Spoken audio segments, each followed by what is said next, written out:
Well, hello, everybody. I'm McKenna Takach, and I am here for another one of our New North stories. In this series, we're highlighting people in our community who are doing a fantastic job of loving and serving the people around them.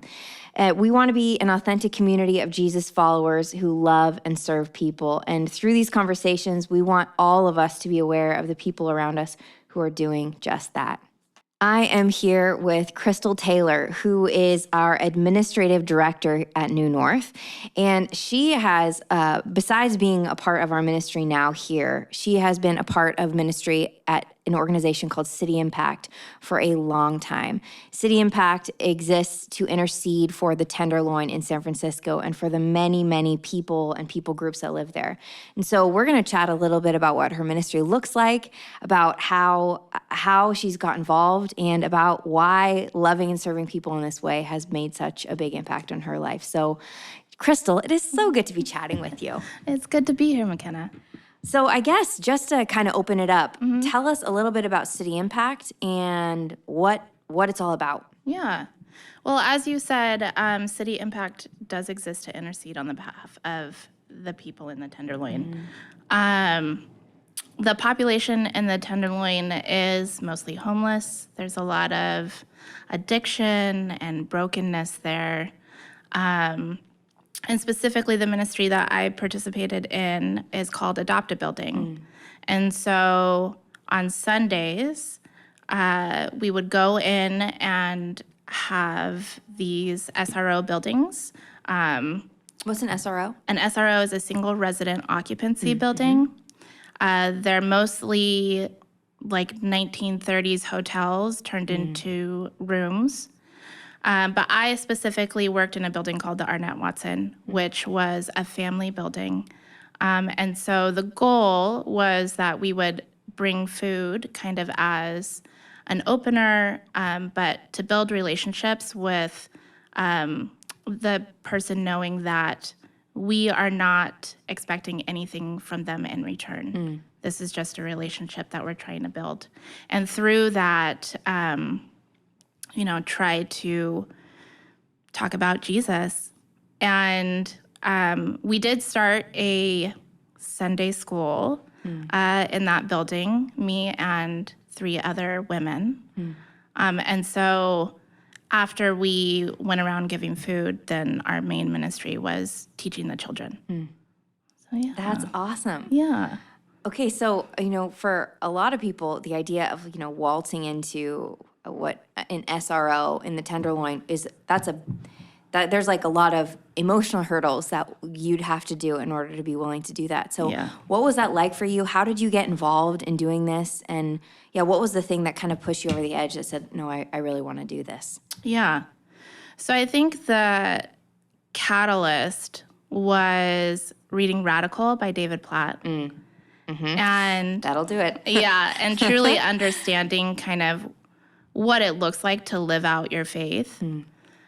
And so then I went to my first meeting of Adopt a Building and kind of fell in love with it. And the thing is I think in going into the Tenderloin, you have to understand that serving and loving people in that area is not going to be easy. Yeah. And there's a lot of spiritual warfare that goes on. There's a lot of secondhand trauma that goes on. And it's just something that you kind of have to be ready for. But ultimately, I think working in that area was one of the best things I could have done for my faith. And just to truly live out my faith. That's awesome. Yeah. And so when you talk about that, what has that done for your faith? And how has that changed you? Yeah. I think before doing that ministry, I never felt like I fully depended on God. That, things kind of in my life, I've been blessed and things kind of have just always fallen into place. And so there's not been a real need for me to be dependent on God. But in the Tenderloin, you have no choice but to be dependent on God. And you're put into situations where you have no words and you have to allow God to speak through you. And you have to ask for his discernment and for his grace and just understanding, how do you comfort people? How do you help people in the situations that they're in? And I realized that I didn't know any of that. And so I think it really grew my faith in that I had to fully depend on God in those moments and to understand and learn what that meant.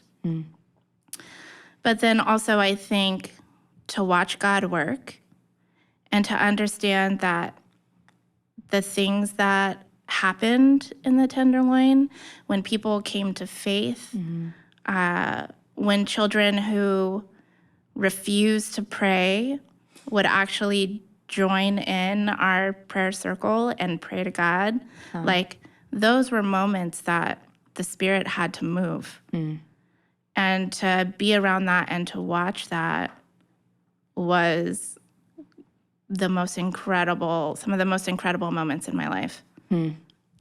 That's amazing and really beautiful. I mean, it feels a little bit like, I even think in our context, outside of the Tenderloin or, for a lot of people, I would say that our lives are relatively comfortable, and I feel personally like because as my life gets more and more comfortable, my view of God gets smaller and smaller. Yeah. And I think that, your story is a testament of the fact that when you put yourself in positions where you are very uncomfortable and you feel, it's not even just that you're, it's not even just that you're dependent, it's that you're, like you're physically uncomfortable, you like don't know what's going on emotionally around you, you're just very uncomfortable. It's like, then it's almost like your vision of God opens and you can see what he's doing in such a more,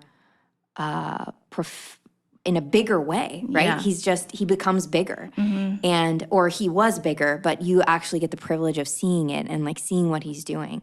And I think so much of, your story is inspiring to me because I feel like so much of, my life, which is, there's comfort around me, right? Just insulates me from the things that God's doing. Yeah. And, and I think that's just a really beautiful reminder. Yeah. So I guess for people in our body who are like, man, I want to love and serve people. Yeah. I want to care for the people around me. I want to be uncomfortable, but I don't know, how do I take that next step?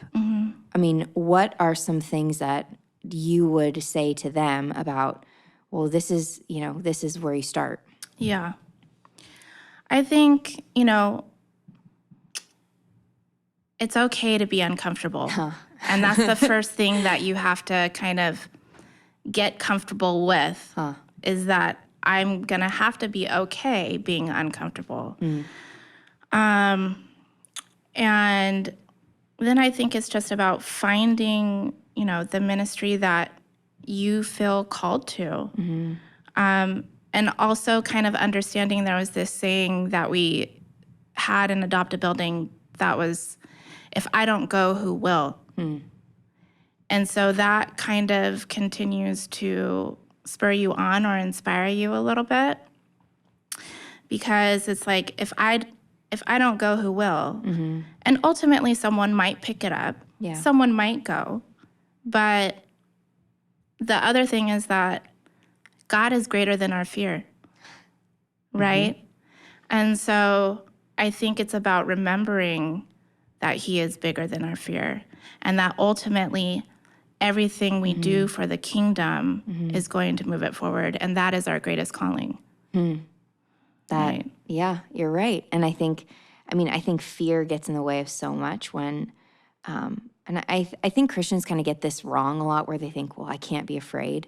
But really, I think a lot of times when, even Jesus says, do not be afraid, I think a lot of it is like an invitation into trust as like not just like, okay, let's get rid of all of our fear. It's also an invitation into something else. Right. And I think, what you said about being comfortable being uncomfortable is extremely valuable, because I think so many of us, that initial hurdle of like putting ourselves in a place where we're with people who are different than us, or we're in situations we're extremely unfamiliar with, or we're even in, unsafe situations. We're just not used to it. And deciding that, well, if this is what God's calling me to, then it's okay that I'm feeling this way is a huge, huge step.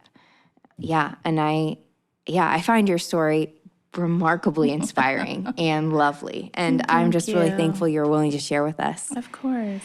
Yeah. And do you have any last words or tips or encouragement for our church? Yeah, I think the last thing that I will say is that the other thing to know is that in that uncomfortableness, you will find growth. And many times, because our life is comfortable, we have to get there in order to grow. Yep. Yeah. So, and I think even in our seasons of discomfort are the ones that God actually changes us the most, whether we like it or not. It's very easy to stay the same when you're comfortable. Yeah. And I think you're so right. And that is a great reminder. So thanks, Crystal. Of course. Thanks, McKenna. Well, thanks so much for tuning in. Again, I'm McKenna, and it was lovely just spending the morning with Crystal chatting. Tune in again to some of our future conversations by either subscribing on YouTube or following us on Spotify. These conversations will be recorded on both of those things. And if we don't see you on this podcast, we would love to see you at our services on Sundays at our Brotherhood Way location. Tune into our website to find out more information about service times.